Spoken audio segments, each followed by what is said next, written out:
you. Starting with money and banking. Okay, what is money? What a fascinating subject. No, money. We all are working for what?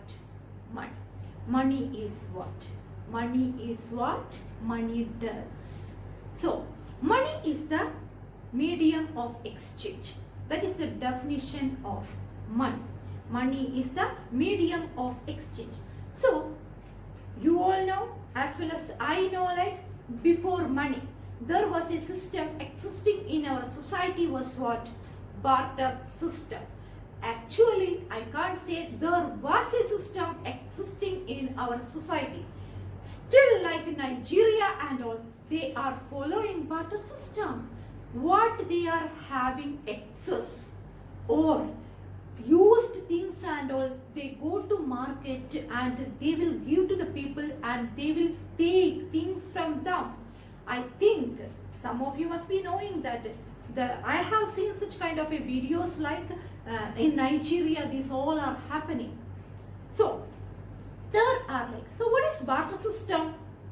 Barter system is goods are exchanged for goods. Very easy. Okay, barter system. Two people are there. For example, Albin and Ramzan. Albin is a rice seller. Ramzan is a vegetable seller. So like Albin is selling what? Rice to Ramzan. Ramzan has to give vegetables to Albin. In a simple way, it called what? Barter system. Albin is giving rice to Ramzan. Ramzan is giving back vegetables to Albin. Finish the matter, barter system. But there are a lot of drawbacks for barter system. The first and foremost drawback of barter system is double coincidence of wants. What is double coincidence of wants? Okay, with one example, I am going to explain what is double coincidence of wants. Just look at the board. Alan. Alan is a cobbler. That is my example. Alan is a cobbler and Burhan. Burhan is a farmer. Okay. Alan wants wheat from Burhan. Okay, so Alan has excess of what? Shoes. So Alan is thinking what? I will sell my shoes to Burhan and I will get wheat. Alan went to Burhan and asked what? Hi Burhan, I will give you my shoes, excess of shoes to you. Please give me wheat. Then Burhan is telling, hello, I don't want your shoes. I have shoes. So I am not ready to exchange with my wheat. I don't want your shoes. So who is very sad? Alan is very sad. Then Alan found another wheat seller, Joshua. Joshua has wheat and Joshua want shoes. Yeah, but Joshua doesn't have excess of wheat. His wheat is for his personal consumption. That much only he is having. If he is having excess of wheat, then only he will be able to exchange with shoes. Then again Alan has to find out another person. Next he went to Jasim. Jasim farmer. Jasim has excess of wheat as well as he is ready to take his excess of shoes. But he went to so many people, then only it happened. That means double coincidence of wants rarely happens in the market. So it is so difficult. That is the first drawback of barter system. So here one more time I am telling, Alan is having excess of shoes.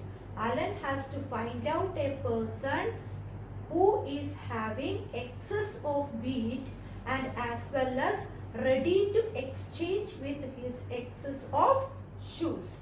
Then only double coincidence of wants can happen in the world. So that will rarely happen in the world. That is a drawback of barter system.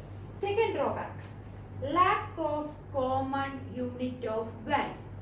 Lack of common unit of value. If I ask you, what is the price of your car?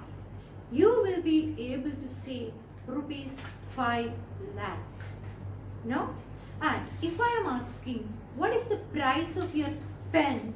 You will be able to say rupees 10. If I am asking, what is the price of your phone? You will be able to say rupees 20,000. But if barter system is there, what can be your reply? If I ask, what is the price of your car? What you will say? 2 cows, 2 buffaloes, 1 elephant, like that. It is difficult to answer. No? What is the price of your pen? If I am asking, can you say like the price of my pen is 2 pencils? No, it is very difficult. So there should be a common unit. So if money is there, it is very easy to say. Otherwise, we won't be able to say what is the price of a product. So that is the second drawback of barter system. Third one, lack of a system for future payments.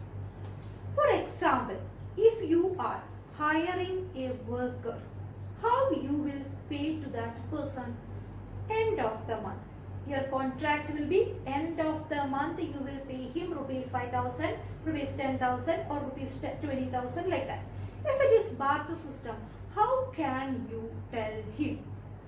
How you will tell like, okay, end of the month I will give you like 2 sacks of wheat or like 2 sacks of sugar, like that. It is so difficult, no? So that is the third drawback of barter system. Fourth one, lack of system of storage and transfer of value. How you will be able to keep your things? Lack of storage. You may have to give rent when you are keeping your things in somebody's godown or something. That can be one thing, one problem. And the other problem can be what? If you are storing for so many years, it is not even possible. It will perish also. That can also happen. You just imagine the transfer of value also. No?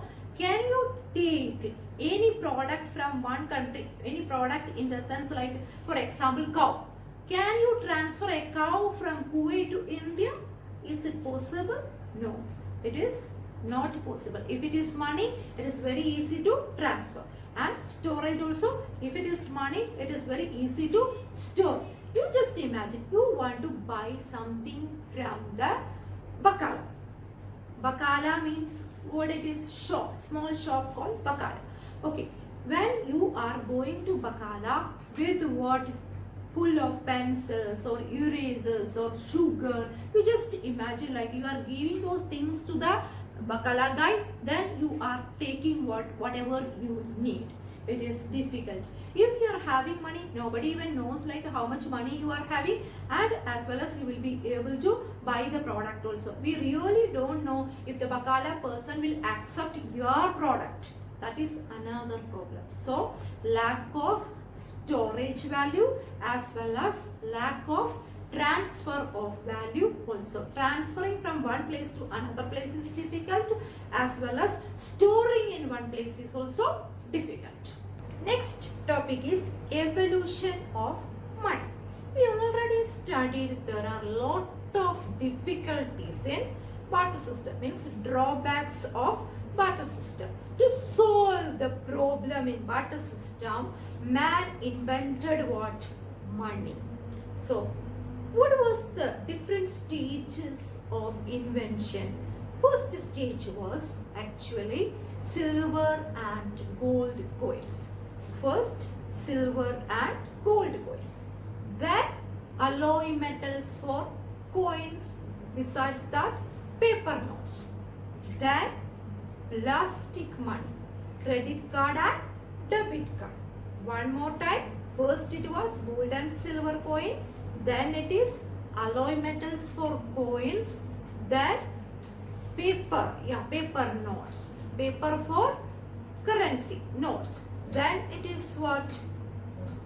Third stage is the current stage, plastic money, means debit cards and credit cards. So we means man invented money like this. We solved the problem of barter system was having lot of drawback. We solved that problem of barter system. Next topic, supply of money. Money supply refers to the total quantity or stock of money available in the economy at a point of time.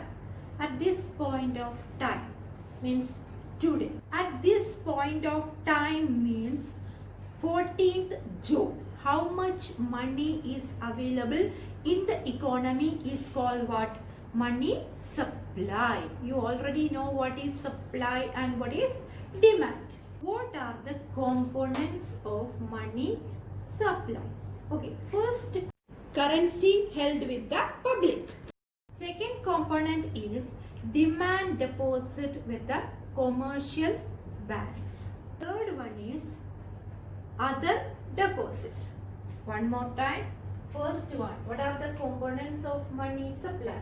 First one, currency held with the public, means with we people. Okay, demand deposits with the commercial banks. What is demand deposit? Then only you will come to know what demand deposits with the commercial banks. Now, demand deposits means on demand we are withdrawing the money. That kind of deposit is called what? Demand deposits. Next, other deposits. There are so many other types of deposits with RBI. What are the alternative definitions of money supply in India? There are 4 components under that. M1, M2, M3, M4. M1. M1 is equal to C. Currency held with the public plus demand deposits. Demand deposits I already told. On demand we are withdrawing the money from commercial banks is called demand deposits plus other deposits. Next, M2. M2 is M1 plus. M1 means what? Currency held with the public, demand deposit, other deposit is coming under M2. Then what else is coming? Post office saving bank account is also coming. Deposit with the post office saving bank account. Then M3. M3 is M1 plus net time deposits with the commercial bank. What is time deposit or term deposit? After a fixed time only we will be able to withdraw the money is called what? Time deposit or term deposit. It called fixed deposit also. Okay, next chapter actually under commercial bank. Again I will be explaining demand deposit, time or term deposit. So that time you can listen more. Now M4. M4 is M3 plus post office saving bank account, means M4 everything is coming. M4, M3 include what? M1 as well as net time deposit with the commercial bank is coming in M3. So M3 plus post office saving. Post office saving is not included in M3. It is only in M2. So M3 plus post office saving account is coming M4. Okay. So M1, M2, M3, M4. See you soon with next chapter, banking.